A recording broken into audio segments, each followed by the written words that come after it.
I finally made the jump into the anamorphic lens world.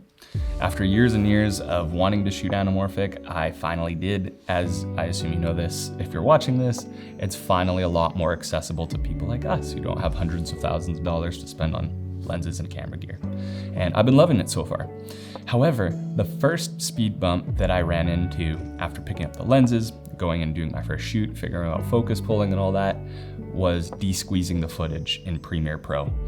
Now there's a lot of information out there that I've looked at, spent hours and hours trying to figure out the best way to do it, and there's no good way that I came across, unless you're shooting on like a 1.33 times lens, or if you're wanting like a 16:9 aspect ratio. I've seen a whole bunch of quick little videos on how to do that, and sure, that's great. But I myself shoot on open gate, my cameras allow me to do that, and so I'm going for more like something like a 2:3:5 aspect ratio. I want to use the full potential of the camera's sensor, and I couldn't find any quick ways to do that. So after editing a few weddings and doing a few commercial projects, I've finally landed on the quickest way that I've found to do it, and wanted to share that with anybody else who's looking for a quick way to do it. So let's jump into the editing bay real quick. Got our lens flares for effect. I'm just gonna quickly show you on my screen here how I do my workflow and how quickly it is to get there, and hopefully that'll help you guys. And if you have any questions for the ifs and whys, or if you are wanting a different aspect ratio, or you're not shooting open gate or whatever, leave it in the comments below and I'll help you there, rather than making like an hour-long video with all the scenarios. This is gonna help anybody who's shooting in open gate and just wants to land in a 2:3:5 aspect ratio. Okay, so you're gonna wanna open up your project and drag on your clips. I'm just gonna use the same clip, like it's multiple clips that I shot earlier for the intro for this video, to give you the idea of having multiple clips on the timeline.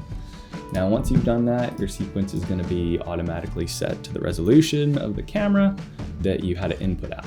Now, if you want a 2:3:5 aspect ratio for 5.9K, you would go 2:5:3:2, and that's gonna give you your exact aspect ratio, but now you're not de-squeezed. Then you're gonna wanna go up to your effect controls.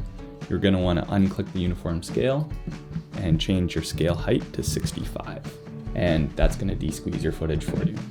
And then of course you're like, I don't wanna do that for every single clip on my timeline. So you just gotta do your old copy, if you don't know this already. Paste attributes, make sure your motion box here is checked, click OK, and boom, it's all de-squeezed for you.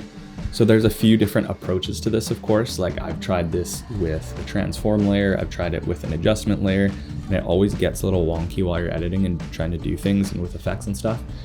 Probably just your typical Adobe Premiere glitches. This is the best way I found, and it works perfectly and flawlessly. If you're wanting to do any effects, like doing like your like slow zooms or in and out or whatever later on in keyframing stuff, I just add the transform layer to it, and you can get that the same way as you normally would with your effects panel. So hopefully if you're watching this helps save you some time and energy scouring the internet and not finding anything that helps you, like was my experience, and taking away any frustrating or overwhelming factors of starting something new and helping you get out there and create quicker with less to worry about. Also, like I said, if you have any questions about it or why it is this way, or you shoot a different aspect ratio or a different resolution, if you don't have open gate, you're one of those weird Sony people, hit me up in the comments below and I'll help get you there, rather than, again, adding to the noise and the endless information. Nobody needs to scrub through an hour-long video with all the different reasons and ways to do stuff. So have fun shooting anamorphic, and hopefully this helps.